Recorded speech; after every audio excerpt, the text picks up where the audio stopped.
নিষিদ্ধ বেচাকেনা। যেসব জিনিস কল্যাণকর ও বরকতময় সেসব জিনিসে ইসলাম বেচাকেনা বৈধ করেছে। যেসব বেচাকেনার মধ্যে অস্পষ্টতা বা অজ্ঞতা বা ধোঁকা বা মানুষের জন্য ক্ষতিকর বা কারও উপর আক্রমণের আশঙ্কা থাকে ইত্যাদি যা মানুষের মধ্যে হিংসাবিদ্বেষ, ঝগড়া ও মনোমালিন্য সৃষ্টি হয় সেসব বেচাকেনা ইসলাম হারাম করেছে। এসব বেচাকেনার মধ্যে অন্যতম হল ১. আলমুলামাশা তথা ছোঁয়াস্পর্শের বেচাকেনা। যেমন কেউ কাউকে বলল, আপনি যে কাপড়টি স্পর্শ করবেন তা এত টাকার বিনিময়ে আপনার। এ ধরনের বেচাকেনা ফাসিদ। কেননা এতে অজ্ঞতা ও ধোঁকা রয়েছে। ২. বায়ুল মুনাবাজা তথা নিক্ষেপ ছোড়ার বেচাকেনা। যেমন এভাবে বলা, যে কাপড়টি আপনি আমার দিকে ছুঁড়ে মারবেন তা এত টাকার বিনিময়ে আপনার। এ ধরনের বেচাকেনাও ফাসিদ। কেননা এতে অজ্ঞতা ও ধোঁকা রয়েছে। ৩. বায়ুল হুসাত তথা ঢিল ছোড়ার বেচাকেনা।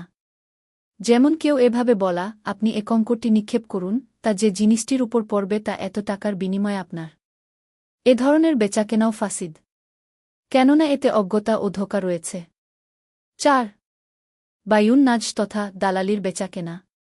কেউ মূল্য বৃদ্ধির জন্য অন্যকে শোনানোতে কোনো জিনিসের দাম বলা অথচ সে জিনিসটি কিনবে না। এ ধরনের বেচাকেনা হারাম। কেননা এতে ক্রেতাকে ধোঁকা দেওয়া হয় এবং তাকে প্রতারিত করা হয়। ৫. বায়াতাইন ফি বায়াহ তথা এক বেচাকেনায় দুটি বেচাকেনা থাকা। যেমন কেউ বলল, আমি আপনার কাছে এই জিনিসটি বিক্রয় করলাম এ শর্তে যে আপনি আমার কাছ ওই জিনিসটি বিক্রি করবেন বা আপনি আমার কাছ থেকে এই জিনিসটি ক্রয় করবেন। অথবা এভাবে বলা, এই জিনিসটি আপনার কাছে নগদ ১০ টাকায় বা বাকিতে ২০ টাকায় বিক্রি করলাম এবং দুটির একটি নির্দিষ্ট না করেই দুজনে আলাদা হয়ে যাওয়া। এ ধরনের বেচাকেনা সহিহ নয়, কেননা এ ধরনের বেচাকেনায় প্রথম অবস্থায় বিক্রিটি শর্তের সাথে ঝুলে থাকে আর দ্বিতীয় অবস্থায় বেচাকেনার মূল্য স্থির হয়নি। ৬. শহরের লোক গ্রামের কারও বিক্রেতা হওয়া। অর্থাৎ গ্রামের কেউ শহরে পণ্য নিয়ে আসার আগেই তার থেকে কম মূল্যে ক্রয় করে বেশি মূল্যে বিক্রি করা, দৈনিক বাজারদরের চেয়ে বেশি মূল্যে দালালদের বেচাকেনা। ৭. একজনের বেচাকেনার উপর আরেকজনের বেচাকেনা।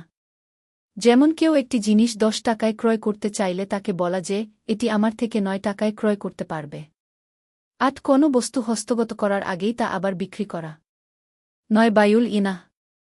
যেমন কোনো বস্তু নির্দিষ্ট মেয়াদে বিক্রি করে অতঃপর তার থেকে নগদে অল্প দামে ক্রয় করা। ১. জুমুয়ার সালাতের দ্বিতীয় আজান হলে যাদের উপর জুমুয়ার সালাত আদায় করা ফরজ তাদের